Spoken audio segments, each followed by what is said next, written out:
Welcome back to Brilliant Fools. My name is Adam Green, and I want to get a little bit theological on the topic of money. And I say theological, let's get biblical. That's easy to say. Yeah, let's get biblical on the topic of money. And there's a couple of passages that I want to talk about. Ones that kind of hit me pretty hard that I've heard other people talk about, but they talk about it in different ways.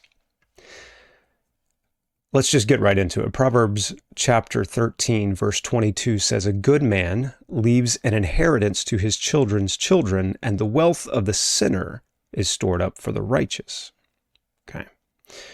A good man leaves an inheritance to his children's children. I hear this. The context I've mostly heard this in is people who are talking about storing up generational wealth.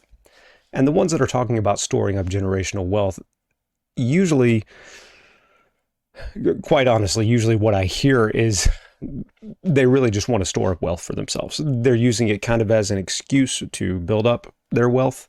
And they may even be using it as what Jesus talks about to the Pharisees, where he condemns them because they say, "Oh, mom, dad, whatever I was going to have for you, that's korban. That's saved for God. That's going to be given to God." Just kind of as an excuse to, I don't need to take care of my parents. I'm saving up for my children's children, et cetera, et cetera. I don't like that terminology. They use it almost the Bible as an excuse for that. And then I've heard people talk against it because they're like, oh, that's in the Old Testament. That's Old Covenant. This is New Covenant stuff that we're talking about. We're not under that covenant anymore. And I get that. I agree. We are under New Covenant.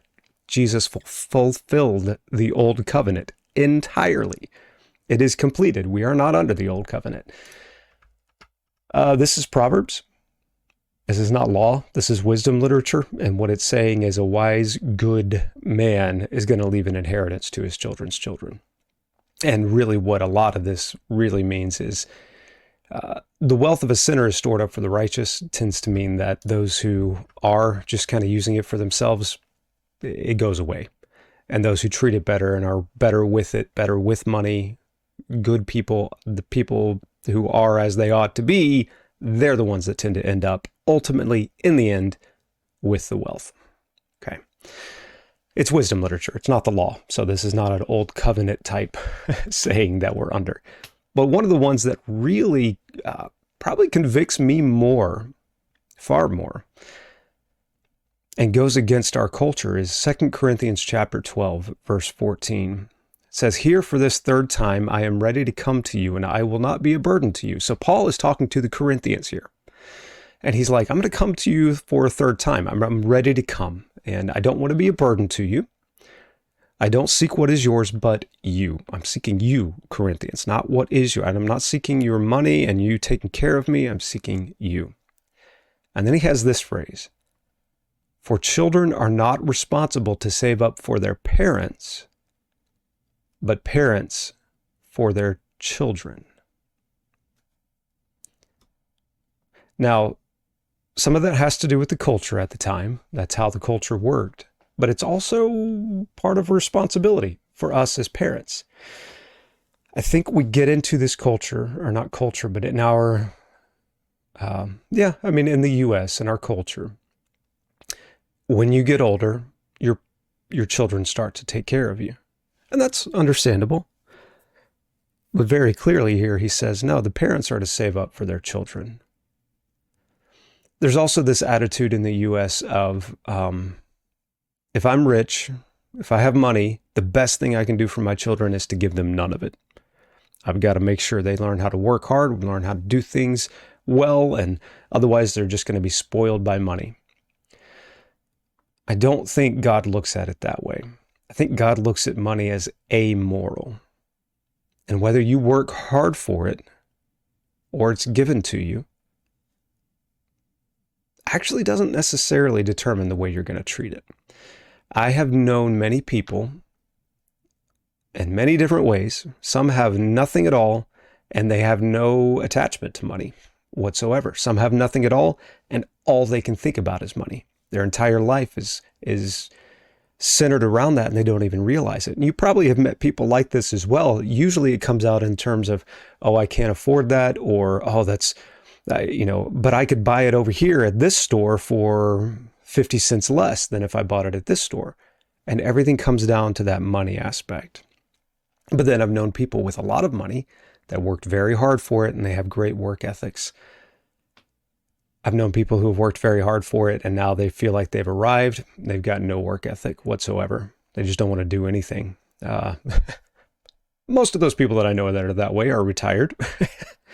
They feel like they've put all the work in they need to put in. I've arrived, I've done it, I've accomplished it, and now I'm done. Now I'm moving on. Might be stepping on toes there, but that's kind of our culture, isn't it? Let me save up for myself so I can live on my money through the rest of my life and then be done. That is not what is being said here. What's being said here is it's the parents' responsibility to save up for their children. It's not my responsibility to save up for myself. I'm actually looking to make money for my children to be able to have. I've known children who receive that money from their parents, and because they already have a good upbringing, they already have good discipline outside of money, they already have a good view of what money is and who God is, it doesn't matter if they get money given to them or not. They treat it well, and they're super generous, super kind. They are not spoiled whatsoever. They've never met a stranger. They're some of the least spoiled people that I know. And yes, they have a lot given to them from their parents who saved up for them.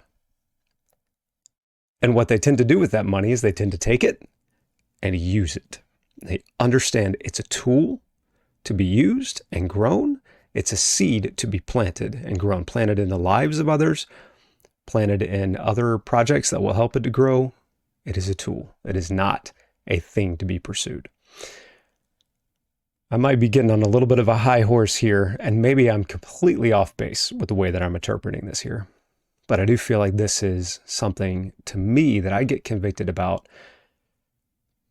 And I think it's my responsibility to do what I can to use money in the right way and save up for my children so that they can have a head start as well, instead of trying to force them to come up from nothing, pull themselves up by their own bootstraps, and then perhaps not even be dependent on God, thinking that they've done everything themselves and forget him when they have the wealth that they have, like Israel, and like God said Israel was going to do and did when they were blessed in the land that he gave them. Hopefully this makes sense. And, until next time, thanks.